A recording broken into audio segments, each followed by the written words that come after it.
the desert. What is the desert that you have to go through? My soul thirsts for thee as the dry land where there is no water. What's the desert? My soul. I have to go into my soul.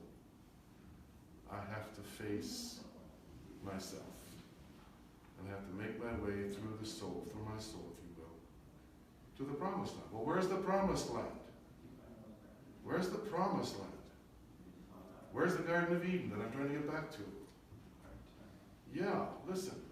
When Jesus is crucified on the cliff, so he's baptized in the Jordan, and he's led into the wilderness. He conquers the devil in the wilderness, but spiritually speaking, does he ever come out of the wilderness? Because where does he go from the desert? He's going throughout Galilee, but where's he headed? To Jerusalem and to Golgotha, outside the city. To Golgotha, to the cross. And where is the cross? You remember what it says? You have to, it doesn't say explicitly where Golgotha is. You have to infer from what it says about the tomb. Because remember it says, near the place where he was crucified, there was a tomb. And where was this tomb? In the garden. He was in the garden. So he's laid in the tomb. What did God say to Adam and Eve? When he expelled them from the garden, he said the ground is cursed because of you. You were taken from the earth. You will return to the earth. But it so happened that the word for earth there in the Greek, and I think it's meaningful, is the same word that's used in Genesis chapter 1 when it says that God created the heavens and the earth, and then he goes on to say that the earth that he created was good. It was good. And it's from that same earth that was good that he fashions Adam into a living creature. So remember when Christ is crucified on the tree, remember what it says about the tree? Remember what the Old Testament says about anybody who's crucified or was slain on a tree or something like that? Remember? Cursed. They're cursed. They're cursed. Why is the ground cursed because of Adam and Eve? Because they disobeyed God. So they're going to return to the earth in their disobedience. But they're returning to the same earth that they came from. The same earth that was good before it was cursed by them. So when Christ dies on the cross, does he die like we do, against his will? No, he dies voluntarily. He dies because it is his will. He voluntarily offers himself to on the cross. And does he die because of disobedience like us, or does he die because of obedience? Right? He dies because of obedience. But what's the fruit of disobedience? Death. So you see there's this connect. Death and disobedience, they're the same thing. To disobey God is to die. To be dead is to be disobedient to God. So here is Christ, God the Son, who becomes flesh just like us, in all points except what? He's sinless. He's sinless. So when he dies, voluntarily, remember what he says? I lay down my life. I lay down my life. The evil one, he has nothing over me. I lay down my life. Of my own will, I lay down my life. And also on the icon on the pictorial cross, of the Orthodox cross, you'll notice how Christ is standing like this. He's not like this. Defeated. He's like this. He's standing. And his head is bowed. The bowed head and the standing show that he's in control, and that he is voluntarily assenting to death on the cross through his obedience to God. But if he's obedient, he shouldn't be dying. Right? If disobedience and death, Christ is being, if he is perfectly obedient, even sinless, why is he dying? He shouldn't be dying. So what's going to happen when he dies? What do we say? He destroys death by his death. Now you see why. He destroys our disobedience by his obedience. So for me to die in Christ means for me to die to my disobedience. That's what it means. Right? It means to die to my disobedience. And I work out this dying to my disobedience as I'm going through the desert of the soul, of my soul. Because when I'm going through the desert of my soul, what am I going to experience when I go through the desert of my soul? What am I going to experience? All of those same habits that afflicted me back then, before my baptism, I'm going to encounter all the same issues. In fact, they might come up back with a vengeance. And now, we say that our baptism is a return to Eden. It's a return to paradise. So when we are baptized, we're placed with Adam and Eve in the garden. And now there's a commandment given to us. Just like there was a commandment given to Adam and Eve.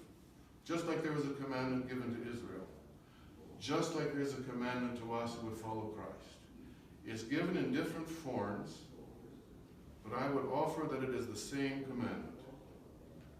You would follow me, you must deny yourself. You must deny yourself. You must take up your cross. What does it mean to take up your cross? It means to take up the death of Christ. It means to take up the death of Christ that puts to death my disobedience. And follow me. Follow him where? Follow him through the desert. To the cross. Into the tomb of your heart. That's what St. Macarius calls the tomb. Calls the heart. And St. Maximus does too. The tomb of your heart. But how am I going to get there? See, how am I going to get to the cross? How am I going to get to the desert so that I get to the cross, so that I get to the tomb, so that I'm raised from the dead in the Garden of Eden? How am I going to get there? I'm going to introduce something, I'm going to bring something back here. You remember that when St. Herman, that in the topography of Eden, can you see that, Christina? Yes. He draws Eden, according to the Syriac tradition, as a mountain.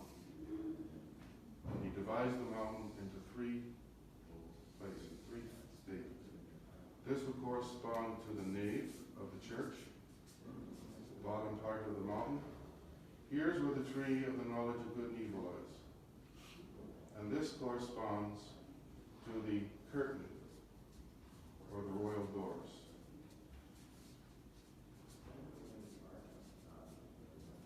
Of the temple and of the Orthodox Church. And then here is the tree of life. The Holy of Holies, the sanctuary of the temple and of the Orthodox Church. Now Adam and Eve, they got this far. And that's as far as they were allowed to go. Because remember what God said, you shall not eat from the tree of the knowledge of good and evil. You shall not go through the royal doors. You won't open the curtain. Is the curtain evil? The royal door is evil? Of course not. Neither was the tree of the knowledge of good and evil. There was nothing wrong with it at all. It was created by God. St. Maximus the Confessor says that the tree of the knowledge of good and evil is the world. It's the creation. And it so happens that in the Old Testament temple, the curtain was a heavy curtain made of thick fabric, and on it was decorated symbols of animals, plants, maybe even heavenly bodies, planets, stars, showing that the curtain is the world. And even in the Psalms it says that God stretches out the heavens like a curtain. He stretches out the heavens like a curtain, so that the heavens are like the royal doors. And beyond the heavens is the holy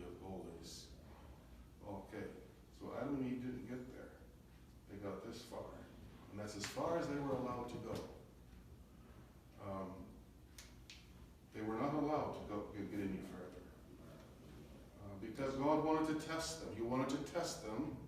He wanted to give them an opportunity to finish their creation. Remember, it says in Genesis chapter 2, verse 3, in the Septuagint, God rested from all the works that he had begun to do. God is not the one who can finish the creation. Man is the one who can finish the creation. Because the creation is created in the love of God. It's created on the foundation of the cross, the mystery of the cross. The mystery of God's compassion. So God has done his part. Now the rest is for man to do his part. And that is to love God back. And we express our love for God through obedience. You're obedient to someone that you love. So this is the purpose of the commandment. It's not because the tree is evil. It's because God is giving them a commandment. And according to St Herman of Syria in his commentary on Genesis, it's a rather simple commandment, a light commandment, nothing burdensome about it. But why would they desire the tree of the knowledge of good and evil? There's all kinds of trees they could eat from. And moreover, St Ephraim says they're tempted by a serpent, a disgusting, lowly serpent. All they had to do was look at the serpent and realize he can't talk. He can't tell the truth. So it was a very easy commandment that could be easily been kept. But the thing that what goaded them was Eve's greed. This was what made them fall. It was their greed. And so as a result, they opened the curtains. And it's interesting. It says that their eyes were opened. Their eyes were open like opening the curtains. But what did they see? Did they see the glory of God? Did they see the glory of God in the tree of life? No. They saw that they were naked. They saw their emptiness, you could say. They saw into the darkness. And that's as far as they were allowed to go. And when they saw that, it says that they were immediately ashamed. They didn't go any further. They immediately clothed themselves with fig leaves. You might say fig leaves of shame.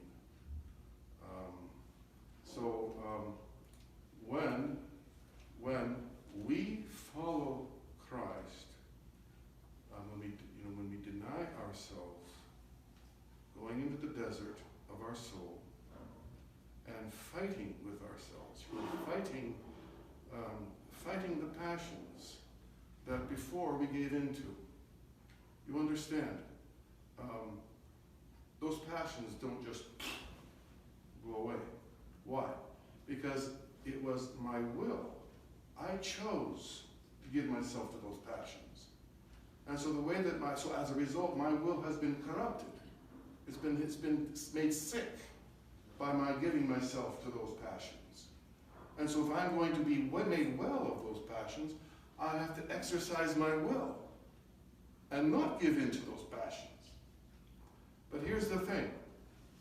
We do this work of going through the desert in the mystery of Christ's death and resurrection. It's like we're going through the desert to make our way to Eden when Eden is already around us. How is Eden around us? Well, this is what I want to bring in the Theotokian that was for last Wednesday. I want us to look at that to answer that question. How is Eden around us?